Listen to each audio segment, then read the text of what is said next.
Hey guys, I am Satyam from the Techie Friends and this is part 3 of Java tutorial. इस tutorial में हम OOPS के features के बारे में देखेंगे तो चलिए स्टार्ट करते हैं। Friends, object oriented programming system का यूज करके हम किसी सॉफ्टवेयर को बहुत ही ईजिली डिज़ाइन कर सकते हैं as compare to procedure oriented language. अब प्रोसीजर ओरिएंटेड लैंग्वेज जो होती है वो आपकी सी होती है। तो फ्रेंड्स देखिए कि उसमें प्रॉब्लम क्या होती थी।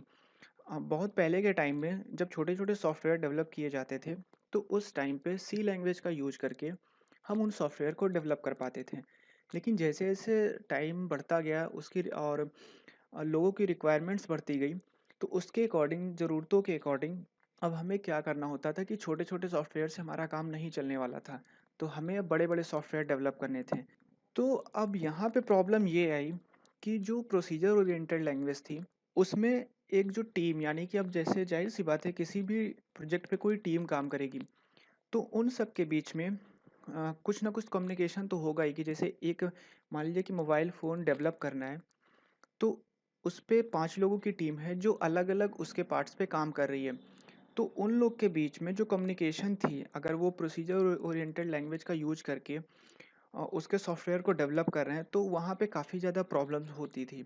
तो वहाँ पे जो कॉन्सेप्ट आया, वो ऑब्जेक्ट ओरिएंटेड का जो कॉन्सेप्ट आया, वो वहीं से आया। ऑब्जेक्ट ओरिएंटेड जो फीचर्स है, ये क्या करता है कि जो एक टीम होती है, उनके बीच में जो कम्युनिकेशन होता है, इसमें काफ़ी ज़्यादा आसान हो जाता है as compare to procedure oriented language. ख़ैर मैं इसके लिए आपको मैं प्रोसीजर और ऑब्जेक्ट ओरिएंटेड में जो डिफ़रेंस बताऊँगा, उसको मैं नेक्स्ट वीडियो ट्यूटोरियल में मैं पूरी डिटेल में इसे समझाऊँगा। अभी हम इस ट्यूटोरियल में केवल इसके फीचर्स के बारे में देखते हैं।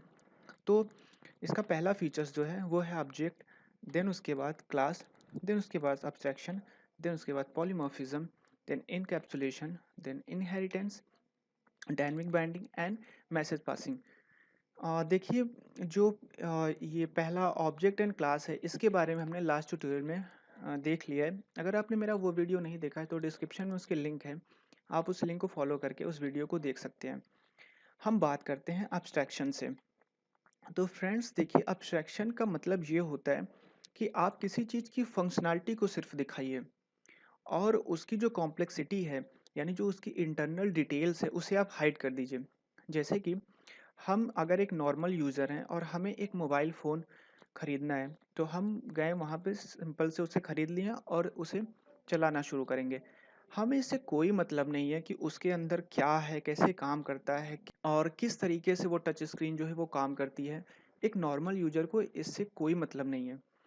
उसे सिर्फ़ और सिर्फ़ उसे चलाने से मतलब है। फॉर एग्ज़ाम्पल हम अगर दूसरा लें तो जैसे हमारा ये पीसी है, लैपटॉप है, कंप्यूटर जो भी आप यूज़ कर रहे हैं, उसमें क्या एक जो नॉर्मल यूज़र होता है, उसे क्या करना होता है? उसे सिर्फ़ और सिर्फ़ ऊपर से काम करना होता है, यानी उसे सिर्फ़ हैंडल करना है। उसे अंदर क्या पता कि मदरबोर्ड का काम क्या होता है, वो कैसे काम करता है, प्रोसेसर क्या होता है। ख़ैर ये सारी चीज़ें हैं। देन उसी तरीके से एक जो कार होती है, अगर एक नॉर्मल इंसान उसे बाय करने जाए, माफ़ कीजिएगा, तो क्या होगा? वो सिर्फ़ और सिर्फ़ उसे ड्राइव करेगा, उससे उससे उसके इंटरनल पार्ट से कोई भी मतलब नहीं है।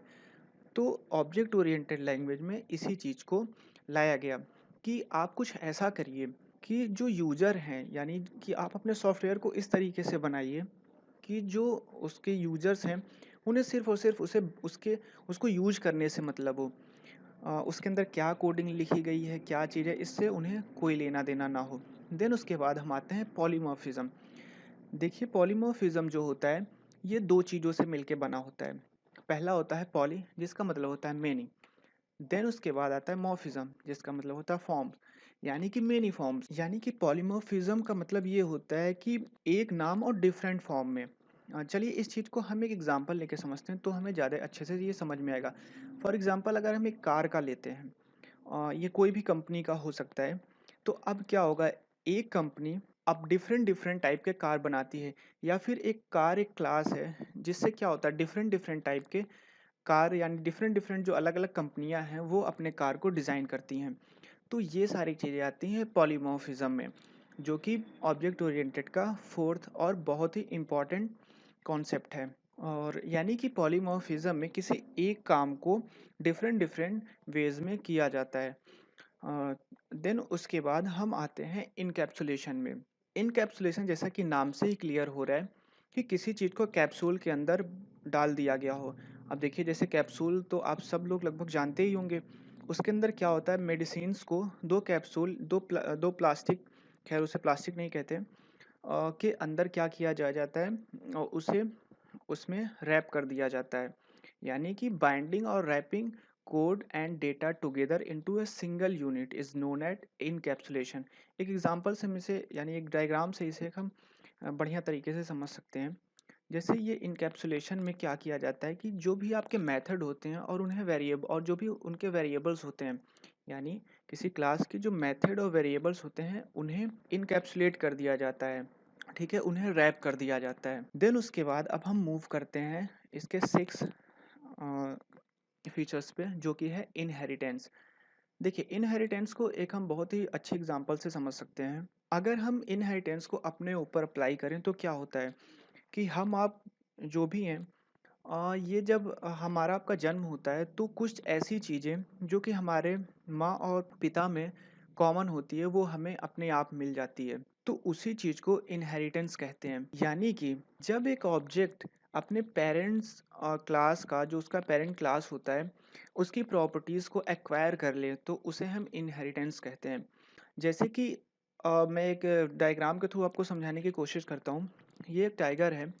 अब इसका जो सन होगा वो क्या करेगा, इसी की तरह दौड़ेगा, इसी की तरह भागेगा, इसी की तरह शिकार करेगा। यानी कि सारी की सारी चीज़ें वो इससे उसे मिलेगी, इसे कोई सिखाने नहीं जाएगा कि इसे किस तरीके से दौड़ना है, इसे किस तरीके से शिकार करना है। ये मतलब सारी चीज़ें हैं जो कि इसे अपने फादर से मिलेंगी। हम इन दोनों के बीच के रिलेशन को इनहेरिटेंस के थ्रू रिप्रेजेंट कर सकते हैं, यानी कि इसे हम इनहेरिटेंस कहते हैं।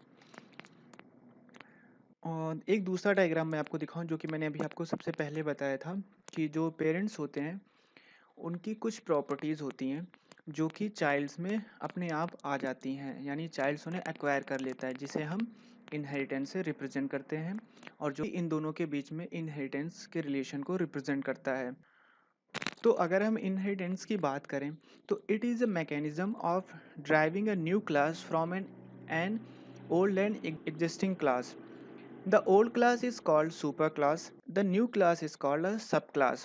जो पेरेंट क्लास होती है उसे हम सुपर क्लास कहते हैं, और जो उसकी चाइल्ड क्लास होती है, जैसे कि हम अब अपने जो हमारे माता पिता हैं उनके हम सब क्लास हैं। और अब क्या होगा कि जो पेरेंट क्लास होते हैं उनकी जो भी चाइल्ड्स होती हैं उन्हें हम सब क्लास कहते हैं, जैसे कि मैं आपको बार बार बता रहा हूँ। देन उसके बाद जो पेरेंट क्लास होता है ये अलाउ करता है अपने चाइल्ड्स को, अपने यानी कि सब क्लास को ये अलाउ करता है कि वो उसके जो भी वेरिएबल्स और जो भी मेथड होते हैं उन्हें आप इनहेरिट कर सको, यानी कि उन्हें आप यूज कर सकते हो। और इनहेरिटेंस का सबसे बड़ा जो एडवांटेज है, जो सबसे बड़ा यूज है, वो ये है कोड रीयूजेबिलिटी में।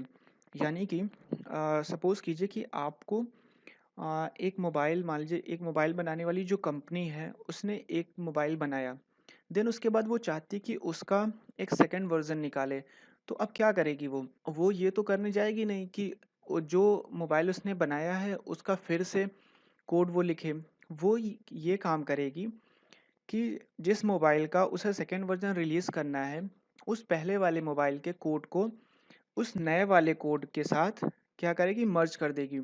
यानी कि जो पहला वाला मोबाइल था उसके कोड्स के आगे उसे जो भी चीज़ें और एक्स्ट्रा उसमें ऐड करनी है उस कोड में वो लिख देंगे।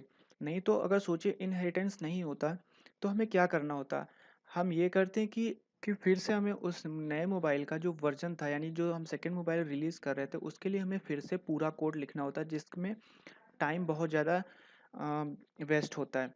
देन उसके बाद हम मूव करते हैं डायनेमिक बाइंडिंग।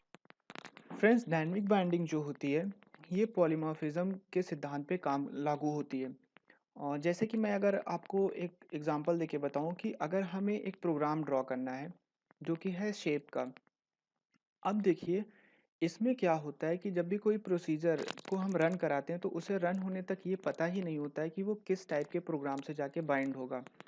फॉर एग्जांपल अगर हम शेप का ही लें, इसको जब हम रन कराने जाएंगे तो इस शेप को रन होने तक ये पता ही नहीं रहेगा कि ये किस टाइप का शेप इसे ड्रॉ करना है।